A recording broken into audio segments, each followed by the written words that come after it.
नमस्कार महाराष्ट्र, स्वागत आहे तुमचं आपल्या चॅनलवर। राज्यातील माझ्या लाडक्या बहिणींसाठी आजची सर्वात मोठी आणि अतिशय महत्त्वाची बातमी समोर येत आहे। एकीकडे एक आनंदाची बातमी आहे की बहुप्रतीक्षित जून 2026चा हप्ता वाटप केला जात आहे, पण दुसरीकडे एक अतिशय धक्कादायक बातमी सुद्धा आहे, जी ऐकून तुम्हाला नक्कीच धक्का बसेल। तर राज्यातील तब्बल 92 लाख महिला या योजनेच्या लाभापासून वंचित राहणार आहेत। होय, तुम्ही सुद्धा अगदी बरोबर ऐकलंय। 92 लाख महिलांच्या बँक खात्यात जूनचा हप्ता जमा होणार नाहीये। हे असं कसं घडलं? शासनाने इतक्या मोठ्या संख्येने महिलांना अपात्र का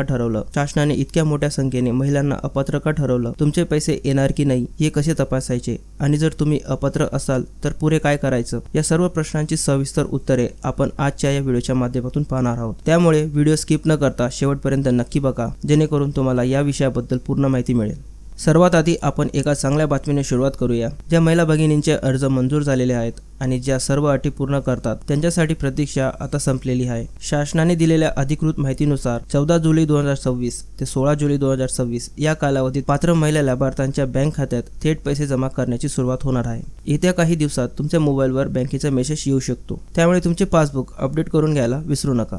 पण आता वळूया त्या 92 लाख महिलांकडे ज्यांना हा हप्ता मिळणार नाही। शासनाने छाननी प्रक्रिया खूप कडक केलेली आहे आणि खालील 5 प्रमुख कारणांमुळे हे अर्ज बाद करण्यात आलेले आहेत। पहिले आहे सर्वात मोठे कारण ई-केवायसी। अनेक महिलांनी वारंवार सांगूनही वेळेत आपली ई-केवायसी प्रक्रिया पूर्ण केलेली नाही। आधार कार्ड बँकेला लिंक नसणे हे यामागचे मुख्य कारण आहे। दुसरे कारण आहे कुटुंबातील नोकरी व पेन्शन।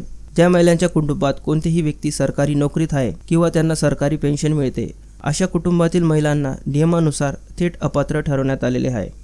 तिसरे कारण आहे वयाची अट। या योजनेसाठी शासनाने वयाची मर्यादा घातलेली आहे, त्यामुळे ज्या वृद्ध महिलांचे वय 65 वयापेक्षा जास्त आहे त्यांना या योजनेतून वगळण्यात आलेले आहे। चौथे कारण आहे दुहेरी लाभ। जर तुम्ही आधीपासून संजय गांधी निराधार योजना, श्रावणबाळ योजना किंवा राज्य शासनाच्या इतर कोणत्याही योजनेचा दरमहा 1500 रुपयापेक्षा जास्तचा लाभ घेत असाल तर तुम्हाला या योजनेचा लाभ घेता येणार नाही। एकाच व्यक्तीला 2 योजनेचे पैसे मिळणार नाहीत। आणि 5वे कारण आहे आर्थिक निकष। ज्या महिला स्वतः किंवा त्यांच्या कुटुंबातील कोणी सदस्य इन्कम टॅक्स, IT रिटर्न भरतात, ज्यांच्या कुटुंबात 4 चाकी वाहन आहेत, ट्रॅक्टर वगळून, किंवा ज्यांचे उत्पन्न उच्च गटात येते, त्यांनाही यातून बाहेरचा रस्ता दाखवण्यात आलेला आहे। आता तुम्ही म्हणाल, माझा फॉर्म तर ई-केवायसीमुळे अडकलेला आहे, मग मी काय करू? अशा स्थितीत तुम्ही घाबरू नका। ज्या महिला केवळ ई-केवायसी न केल्यामुळे वंचित राहिलेल्या आहेत त्यांच्यासाठी शासन पुन्हा एक नवीन संधी देणार आहे। तुम्ही आजच काय करायचे आहे?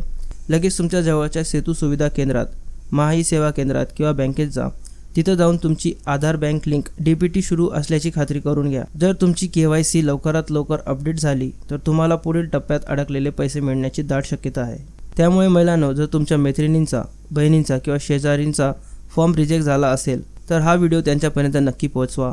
आपला हा व्हिडिओ WhatsApp ग्रुपवर जास्तीत जास्त शेअर करा, जेणेकरून सर्वांनाही माहिती मिळेल। तुमचा फॉर्म मंजूर झाला की रिजेक्ट, किंवा तुम्हाला या योजनेबाबत काय अडचण आहेत ते मला खाली कमेंट करून नक्की सांगा। मी तुमच्या प्रश्नांची उत्तरे देण्याचा पूर्ण प्रयत्न करेन। अशाच खात्रीलायक आणि महत्त्वाच्या सरकारी योजनांच्या माहितीसाठी आपल्या चॅनलला आता सबस्क्राईब करा आणि शेजारची बेल आयकॉनही नक्की दाबा। भेटूया पुन्हा अशाच माहितीपूर्ण व्हिडिओसोबत।